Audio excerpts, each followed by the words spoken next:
Shout out to these fans for coming up with the idea to this video. If you have any cool ideas for a future video, let me know in the comments below. I may just give you a shout out.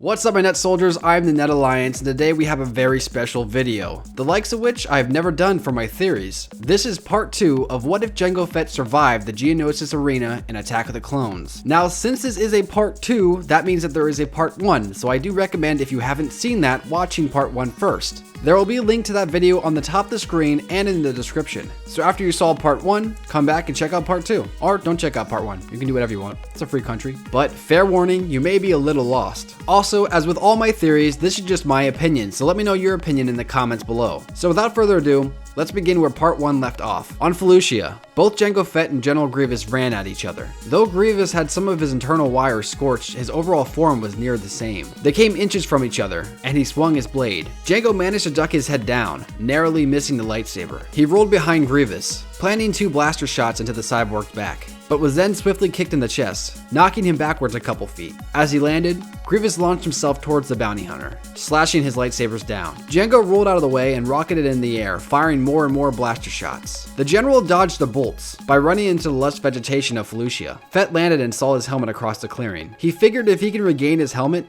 he may stand a better chance in this fight. Jango decided to take it slow.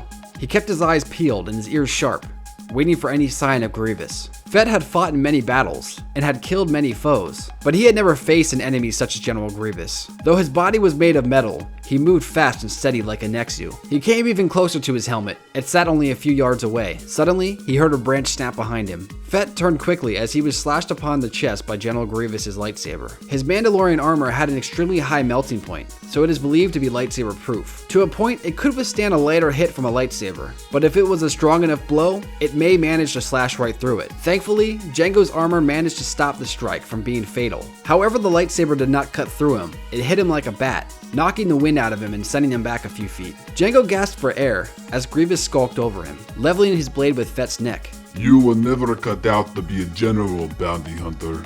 Just then, a slow-sounding whistle was heard from a distance. Grievous and Jango stopped their battle and looked at each other, then looked towards the sky. The whistle became lower as it grew closer. Fett had heard this sound plenty of times before, but it took a couple seconds for him to realize what it was. And then it came to him. It was from a Republic cannon. Jango fixed his eyes towards the sky and saw a massive blue fireball falling near their coordinates. Both generals tried to move, but it was far too late. The blast landed only a few feet away from them, setting a massive cloud of plasma and fire that engulfed them both. And that's it for this video. See you guys at part 3. Bye. Just kidding, I bet you guys are a little salty. Sometime later, Jango awoke in a Republic medbay. He stood to his feet and walked to a mirror. What he saw disgusted him. Half of his face had been burned off. Fett shielded his eyes, but soon noticed that he had received medical attention. He figured the only reason he survived was due to the armor he wore.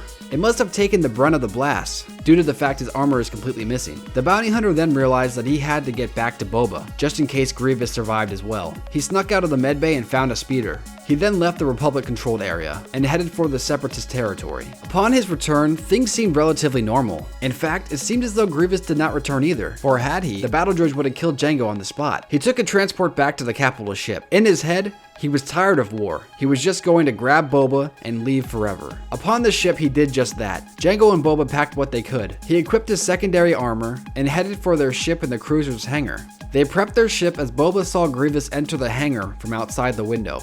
"Keep the ship ready," Jango said, leaving the cockpit. Grievous was still damaged. He only had 1 arm remaining, but besides that, he was still able to walk. So Fett stayed on his guard as he stood on the ramp of his ship, staring Grievous down. "I'm leaving, Grievous. I'm done with this." The general coughed. You will be hunted, and when you are found, killed.